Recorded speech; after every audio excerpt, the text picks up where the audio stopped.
Welcome back in कलयुग। कलयुग में ही रहते ना आप, इसलिए कलयुग।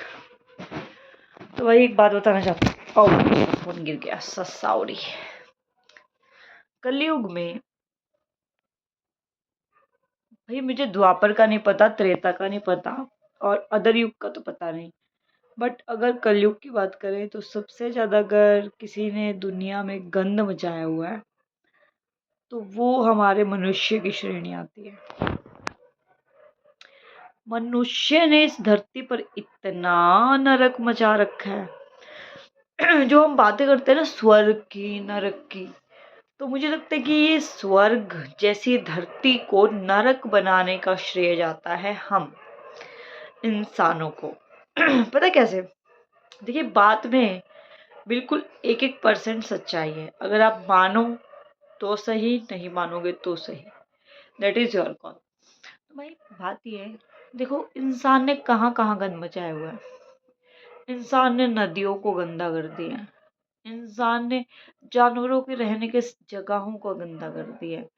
इंसान ने मन तक को नहीं छोड़ा, उनको गंदा कर दिया। इंसान ने तीर्थ स्थलों को नहीं छोड़ा, उनको गंदा कर दिया। ऐसी कोई जगह है जहां आप बोल सकते हैं कि इंसानों ने गंदगी ना मचाई? और मान लीजिए अगर कोई पशु पक्षी कहीं शिट कर देता है तो तो आप लोग क्या बोलते हैं कि पशु पक्षियों ने शिट कर दिया है। But that is not true. पशु पक्षी अगर शिट करते भी है ना तो वो खाद बन जाती है, वो धरती में अब्जॉर्ब हो जाता है। लेकिन इंसानों का कूड़ा करकट, गंदगी पशुओं के लिए, प्रकृति के लिए हानिकारक होता है। लाइक जब कोई पशु पक्षी जैसे, यार वैसे तो देखो हमारे ऊपर एक लैमिनेशन है, हमारे अंदर गंदगी भरी हुई है। बस बात यह है कि जैसे फ़ोन के कवर अलग अलग होते हैं, वैसे ही हम सबके कवर अलग अलग है, यानी कि हमारी शक्लें अलग अलग हैं। अंदर सबके गंदगी भरी हुई है। अब आप चाहे इस चीज़ को अदरवाइज ले जाओ, जैसे आपका मतलब मन करे वैसे करो। तो बात ये बोल रही हूँ कि लेमिनेशन अलग अलग है, शक्लें अलग अलग हैं, बट जो पशुओं के अंदर की गंदगी है वो धरती में मिलके खाद्य है। जैसे आप कोई प्लांट बो रहे हैं, जैसे केले के छिलके होते हैं, संतरे के छिलके होते हैं, वो मिट्टी की उसको बढ़ाते हैं ना, वो क्या बोलते हैं भाई उसे, वो बन जाते हैं, खाद्य पदार्थ बन जाते हैं, खाद्य पदार्थ नहीं सॉरी, खाद बन जाते हैं, खाद, हाँ, वो खाद बन जाते हैं।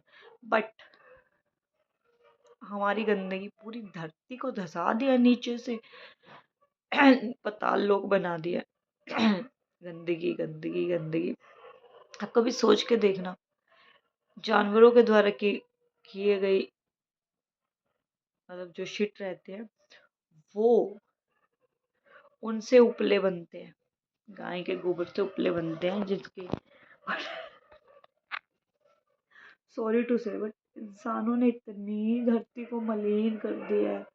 अब मैं जब बाहर भी निकलती हूँ ना, मैं सोचती हूँ कि कचरा, पोली बैग गायें खा रही है भाई, और यही हम पास में रह रहे हैं और मैं कुछ कर नहीं पाती। मेरा खून बहुत जलता है जब गायें पोली बैग खा रही होती है। बट समटाइम मैंने कुछ आवाज़ उठाने की कोशिश की, बट लोगों ने मेरे को ही बुरा भला बोल दिया, मेरी ही बेइज्जती कर दी। तो वही बोलते हैं ना कि जब एक इंसान निडर हो जाता है, निडर यानी कि उसके अंदर का डर खत्म हो जाता है, जैसे कि मैं, तो वो मरने की कगार पे होता है उस समय। फिर लोग उसको बुरा भला बोलते हैं, लोग उसको जलील करते हैं, बहुत कुछ चीज़ें होती हैं। बट मैं एक बात बोलना चाहूँगी, इस धरती, स्वर्ग जैसी धरती को नरक बनाने वाले,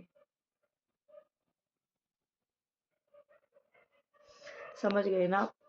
तो प्लीज़, आप, एक छोटी सी रिक्वेस्ट है मुझसे, अगर आपको कहीं दिखे कि गाय है, कोई पशु पक्षी है, तो कम से कम पॉली बैग यूज़ करें, प्लास्टिक की चीज़ें कम से कम बाहर थ्रो करें।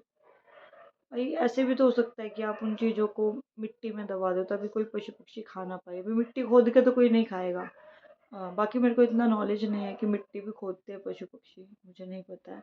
बट छोटा सा स्टेप कर सकते हैं, छोटी सी चीज कर सकते हैं आप, जो हमारी प्रकृति को सुंदर बनाए, जो हमारे पशु पक्षियों के रहने के स्थानों को सुंदर बनाए।